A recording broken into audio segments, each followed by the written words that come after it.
At nakita naman ninyo mga kabayan, kahit na medyo maaga pa ang ating esplanade ay talagang dinadagsa na. Hello. Yan hello ma'am. Ayan, ang ganda ni ma'am. Ayan. Yan, at dinadagsa na po ang ating dito, ang ating esplanade mga kabayan. At napansin ninyo na ang mga tao dito ay hindi lang po ito mga taga Maynila, kundi ang mga tao dito ay mga outside Metro Manila. Hello ma'am, shoutout muna kayo. Ayan, tanungin natin ito kung saan sila galing. Ma'am at sir, saan po ba kayo galing? Saan pa po ba kayo galing? Leyte kami, sir. Ha? Leyte. Sa Leyte. Tapos dito sa Manila, saan kayo nakatira dito? Santa Cruz. Ayan, sa Santa Cruz. At sila, galing po sila ng Leyte. Ayan. First time nyo pumunta dito o lagi kayo dito? First time. Ano po inyo masasabi dito sa may esplanade at Ilog Pasig na pinagawa ng ating First Lady Lisa Marcos?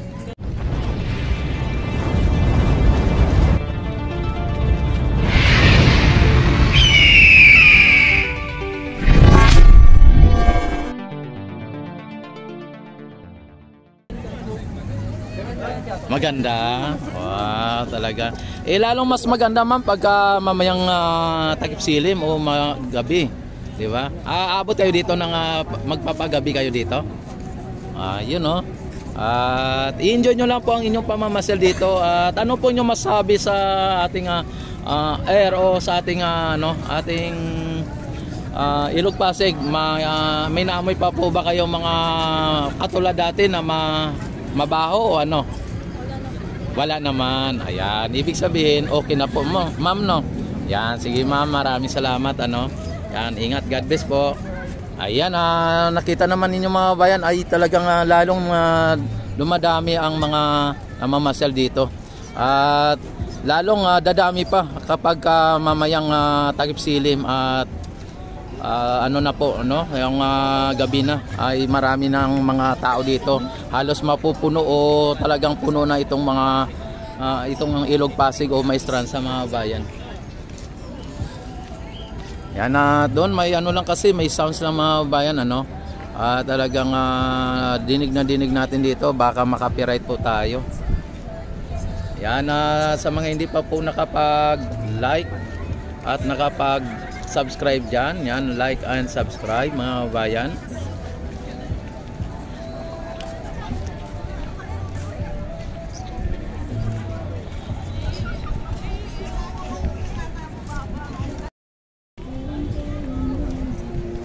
Ayan at biglang dumami na naman ulit at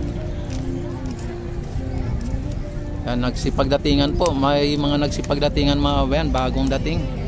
Yan. Kung inyo nakikita mga bayan,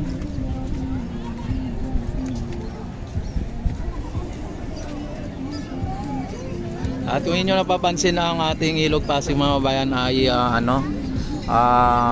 mababa po ang tubig o low tide mga bayan ang tubig at makikita yung doon sa dulo na may sa kabila na may ang mga bato doon ay nakikita na ang lupa o ang bato na mga nasa gilid.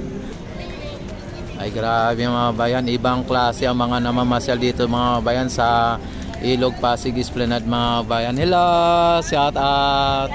Ayan yan may mga dumating pa mga bayan na mga grupo-grupo at dito mga bayan ay talagang ang mga namamasyal dito ay hindi lang to dito magka-grupo-grupo o magkakabarkada, magkaibigan o mga magkakamag-anak. Yan talagang pamilya ang mga namamasyal dito mga bayan at magsyuta o magkaibigan, magkapamilya, magkamag-anak o talagang kategori ng grupo na nandito. At makita mo ay talagang bulto-bulto o talagang kumpul-kumpul ang mga namamasyal katulad nung sa yung papasok mo yan yan. At magkakasama sila tapos dito ayan si ma'am ay talagang summer na summer ang dating ng ni ma'am. Dito mga bayan, kahit na ganito lang po kalapad ang ating pasyalan dito, at halos magdadalawang kilometro lang mula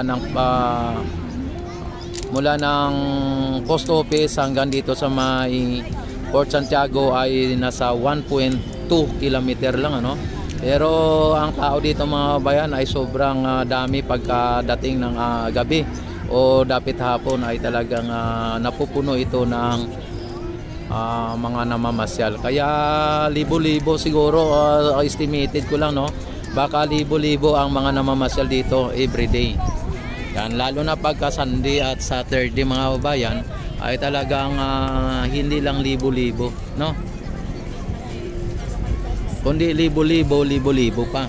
Yan, at 5,000 naabot siguro ng mga nasa kung hindi ako nagkakamali kapag ito ay talagang sobrang dami ng tao ay aabutin itong esplanade mula sa Phase 1A, B and C hanggang dito sa may Maestranza ay aabot ng 5,000 tao. Ayan, kapag napuno ito mga bayan ay baka hindi lang 5,000, talagang sobra-sobra pa. Baka abutin ng 10,000 mga bayan. Kaya yan mga dumadating ay talagang mga magkakagrupo mga bayan.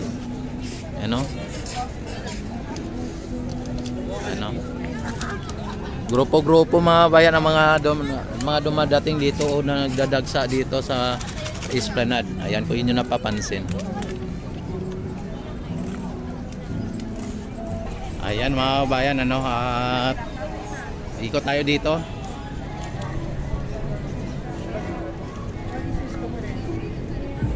Hello, shout out. Hello po. Yan, ako ay naka-live. Yan, shout out muna kayo.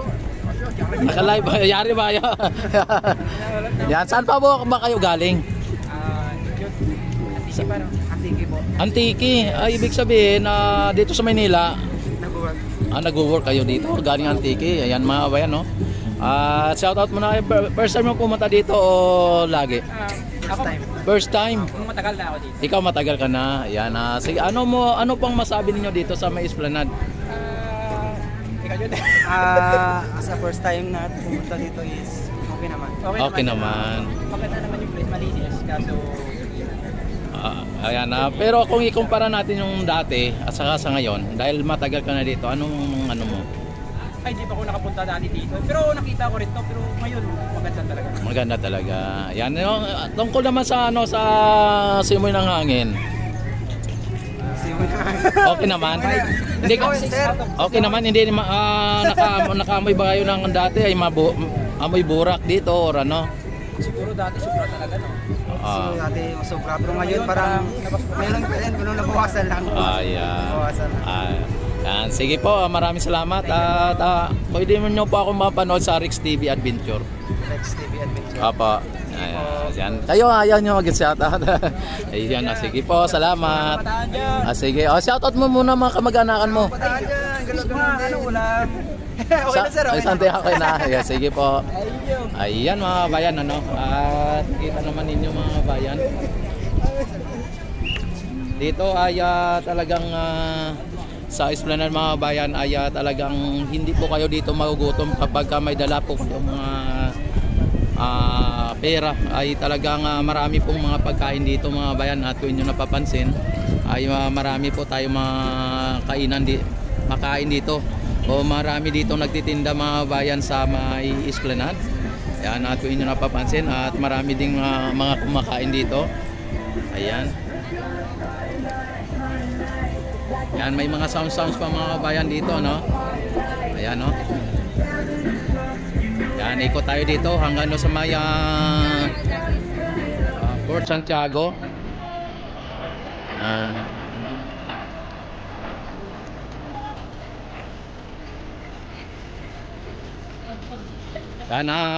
Tuwing Biyernes ng gabi at Sabado, Linggo ay may mga nagtitinda po dito sa Esplanade Ilog Pasig, dito sa may Maestranza mga bayan. Tuwing lang yan, Friday night hanggang Sunday night. Sir, shout out. Hello, shout out. Ayan. Yan, ito. Oy, shout out mo muna, idol. Batiin mo mama mo, saan mama mo? Ayan, andon. Ayan. Ano masabi nyo dito, idol, sa Esplanade? Ano masabi nyo dito?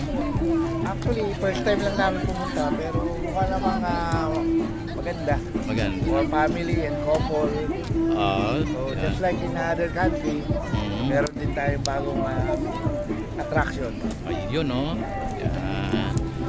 Ano mo, alam mo po ba kung sino ang nag-project nito?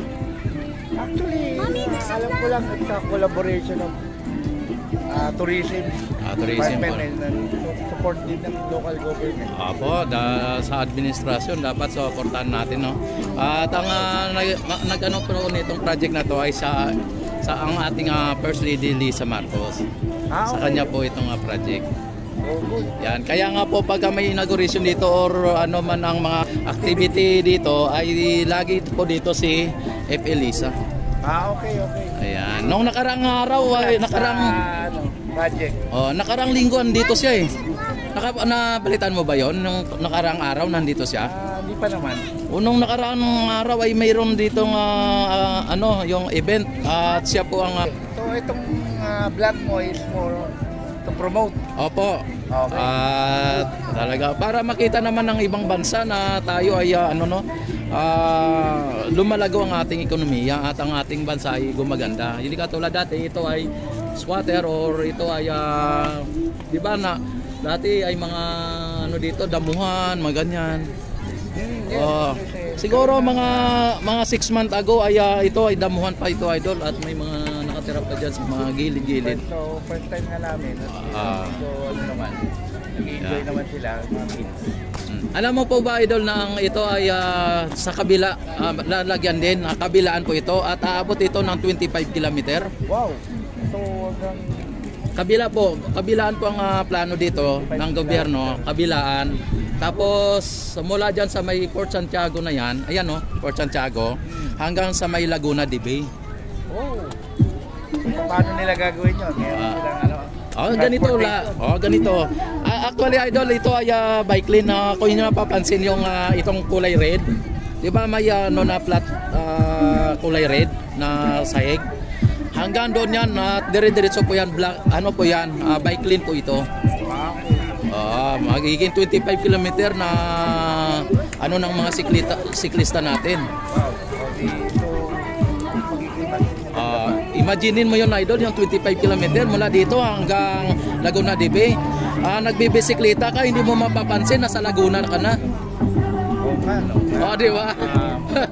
Activity for mga trip sa mga travel.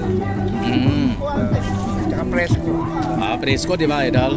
At saka ang Laguna de Bay, idol, ay plano din ng ating pamahalaan na gagawing may lalagyan ng yung tawag dito, Laguna Lakeshore Bypass Road. Paikot po 'yun, yung gilid ng Laguna.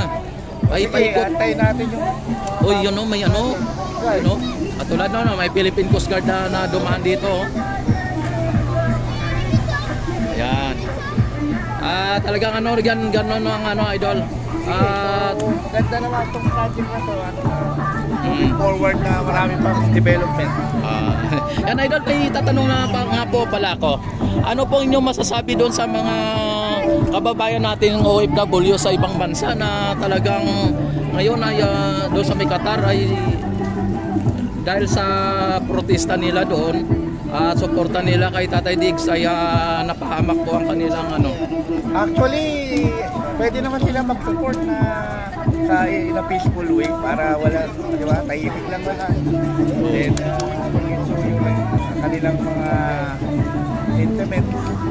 Wala namang sa ibang paraan siguro para matuloy-tuloy lang yung improvement at development ng Pilipinas. Yan, kawawa naman sila, idol, di ba? Pero actually, ayaw naman natin lahat ng ganun eh. Pero siyempre, ngayon, kailangan tayo positive, optimistic. Dapat ayaw na lahat. Nandun pare, natin pakigulo sa mga politics. Oo nga, sa bagay. Sa atin na naman kasi, ako, nagtanong na po ako sa iyo sa Idol. Kasi, siyempre kawawa naman yung mga kababayan natin doon, no? Pero kasalanan nila yon dahil bago nangyari yon ay binalaan na po sila ng embahada na walang ganon. Kasi, bawal doon ang kilos protesta katulad ng ganon. Siguro, Bakit? Depende sa ibang bansa, hindi naman kasi tulad ng Pilipinas. Opo. Meron silang restriction. Doon kasi bawal doon talaga. Bakit pa nila ginawa, no? Ayan, Makipag, ano na siguro sila. Makipag, peace na siguro sila dun sa embassy.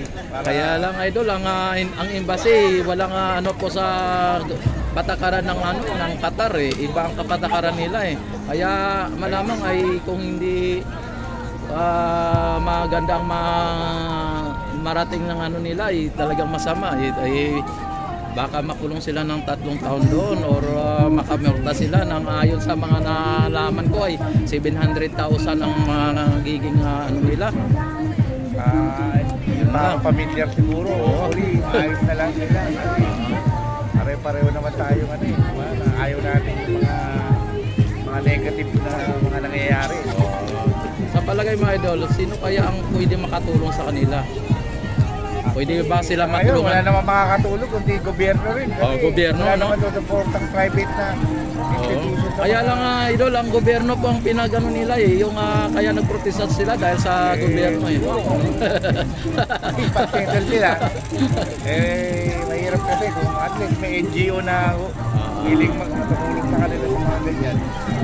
Yan, Idol, maraming salamat. At ano lang, komento lang naman natin yan. Supportahan kita kung kasama yung page mo.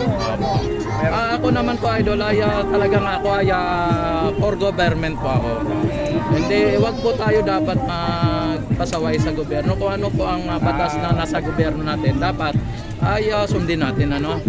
Dapat ganoon. Okay, si Idol, sige, supportahan lahat ng mga government na lang at saka kabilang panig. Siguro, mas maganda kung magtulungan na lang. Oo, magkaisa, Idol, di ba? Sino ba naman na magtulong-tulungan kundi tayong mga... wala tayong magagawa kung ito yung... nangyari ito, di ba, may ginagawa naman. Kabilang side, hindi natin alam kasi kung sino talaga yun.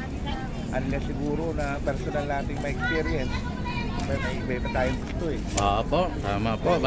Dapat tayong mga Pilipino, dapat mag-isa na lang at hindi po tayo magiging isang pasaway. Katulad ng mga iba, Idol, di ba, sinasabi, bawal tumawid, di ba, tumawid pa? Parang gano'n lang yun. Doon siguro culture, kailangan din merong baguhin sa siguro elementary pa lang. Diba, dapat. May sinasamang curriculum ng mga ganyan bagay. Nga, tama nga, Idol, no? Matutunan yung mga bata hanggang paglaki, diba? Yan, tama nga po. Yan, maraming salamat. Okay, Idol. Yan, maraming salamat, talagang napakakito ka talaga, no? Yan, Idol, maraming salamat at don't forget to subscribe my YouTube channel, Rex TV Adventure. Rex TV. Yan, shoutout ka muna. Shoutout! Yan, no? Naka-live po tayo, naka-live. Sige po. Yan, enjoy your, yan, no? Si Bay daw, si Bay. Ay, yan, no? Naka-live.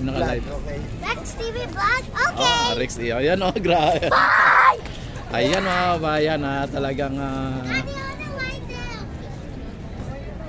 Ayan, nakita naman ninyo at naano ninyo yung komento ng ating isang kababayan na talagang tayo ay na reaction lang po natin kung ano ang ating masasabi, no?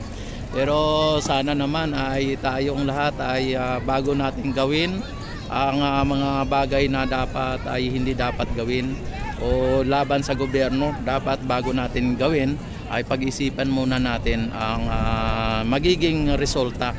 At yun na nga sinasabi na kapag ikaw ay nagtanim, ay malamang mga babayan mayroon kang aanihin. Kaya yung tinanim dapat ay maisip mo rin na ang resulta o ang maidudulot o ang maibubunga nito ay kabutihan o kasamaan. At kapag kasamaan ay wag mo nang itanim. Kaya yun po ang aking paalala din sa ating mga kababayan maging mapagmatyag, mag-isip ng mabuti para sa ikagaganda ng ating bansa, hindi po ikagaganda ng ibang tao, o kaya yung sinusuportahan natin po ay hindi isang tao o hindi isang politiko, kundi ang susuportahan po natin ay isang bansa o ating bansa, mga bayan. Yan po ang totoo at yan po ang tunay. At kung kapag tayo ay nagmahal sa ating bansa, dapat hindi po politiko ang ating suportahan, kundi ang ating bansa. Kung ano po ang ikagaganda ng ating bansa o itutulong natin sa ating bansa, ay dapat yun po ang ating iisipin, hindi po yung ikasasama ng ating bansa o ng ating gobyerno. Yan. Kapag tayo ay nagkamali, saan po tayo pupunta? Sa gobyerno pa rin. Kaya yan, ano na po yan sa mga OFW natin dyan sa Qatar, no? Leksyon na po yan. Talagang sana ay matulungan kayo ni Duterte na siyang inyong ipinaglaban. Talagang wag kayong hingi ng tulong sa ating pamahalaan, kasi ang pamahalaan ang inyong binabalahura, no? Sana ay maging leksyon o aral sa inyong lahat yan.